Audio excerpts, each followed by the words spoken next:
In the early 90s, video games were in a golden era of experimentation. Developers pushed boundaries, creating experiences that brought players into worlds of adventure, competition, and fantasy. But among the Mario clones, platformers, and endless arcade ports, one game offered something remarkably different. Road Rash broke free from the racing game mold by merging motorcycle racing with street combat, adding a rebellious twist that resonated with a generation hungry for something a little more dangerous. Today, Road Rash remains an icon, not just as a game but as a cultural marker that encapsulated the spirit of the era. The journey of how this game came to be, and why it has lingered in the minds of fans decades later, reveals as much about the developers who created it as it does about the game itself. The roots of Road Rash can be traced back to a small team at Electronic Arts, where producer Randy Breen spearheaded the game's creation.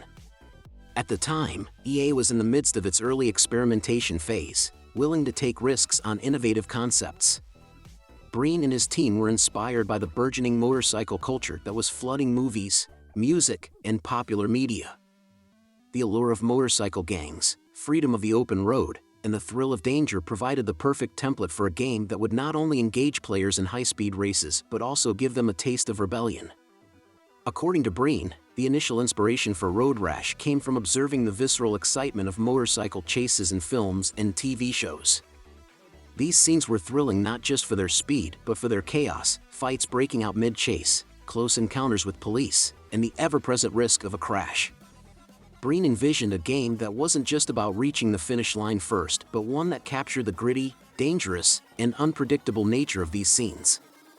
The concept was simple: blend a street racer with elements of a brawler and toss it all onto the open highway.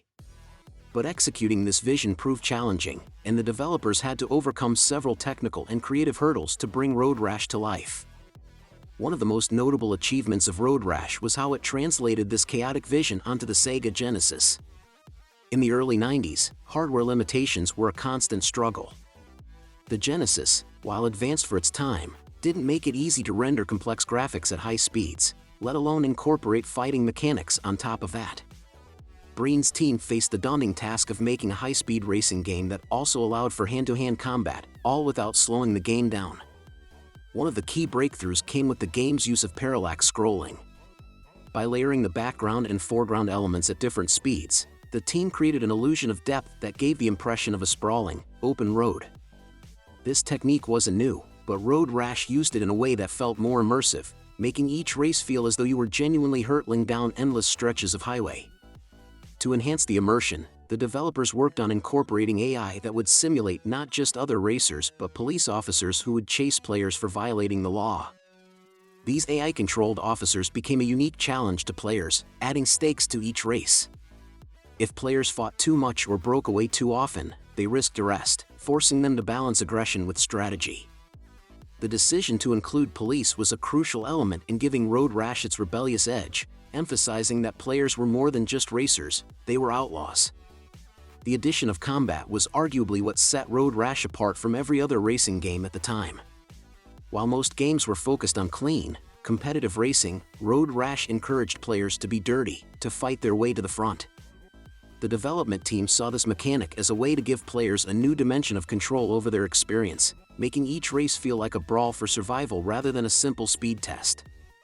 To keep combat engaging and fluid, the developers created a range of attacks and weapons that players could use against opponents. The most iconic of these weapons was the chain, allowing players to swipe at rivals or yank them off their bikes. The variety of attacks wasn't extensive, but it was effective, adding a layer of strategy to each race. Players had to decide when to race cleanly and when to throw a punch or kick to secure their lead. This combination of racing and combat created a unique tension, as players juggled the thrill of speed with the challenge of survival. Music was integral to Road Rash's impact, especially as the franchise evolved. While the early Sega Genesis versions used synthesized rock and high-energy tunes, the jump to PlayStation in later years introduced licensed music, elevating the game's atmosphere. The Road Rash for PlayStation featured a grunge and alternative rock soundtrack with bands like Soundgarden, Monster Magnet, and Therapy. The decision to include these tracks wasn't just for appeal, it was a statement. By the time the game reached the PlayStation, Road Rash had transformed from a simple arcade-style racer to a full-fledged experience that embodied the rebellious, counterculture spirit of the 90s. The grunge soundtrack complemented the gritty visuals and gameplay, amplifying the game's raw, unapologetic energy. For many players, the soundtrack was their first introduction to these bands, linking their sound to the freedom and thrill of the game's open roads. Road Rash's legacy lies in its boldness.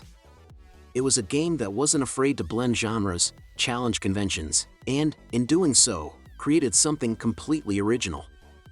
The game's mix of racing and combat influenced later titles, from Burnout to Twisted Metal, both of which incorporated combat elements in high-speed settings.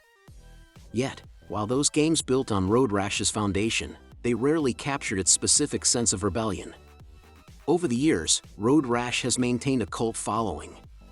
Despite multiple sequels, no modern remake has been able to capture the same chaotic spirit of the original games.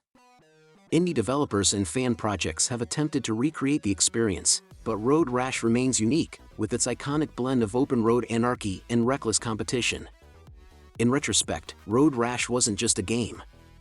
It was a snapshot of a moment in time, capturing the renegade spirit of the early 90s in a way few games did.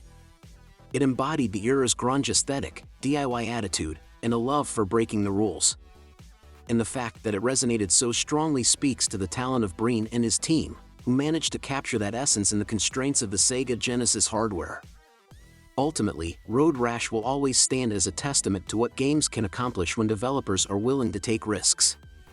It's a reminder of an era when video games were unpolished, sometimes messy, but undeniably full of heart. For those who remember the thrill of that first race, or the exhilaration of knocking an opponent off their bike, Road Rash will always hold a special place in the pantheon of classic games, a lasting legacy of rebellion on two wheels.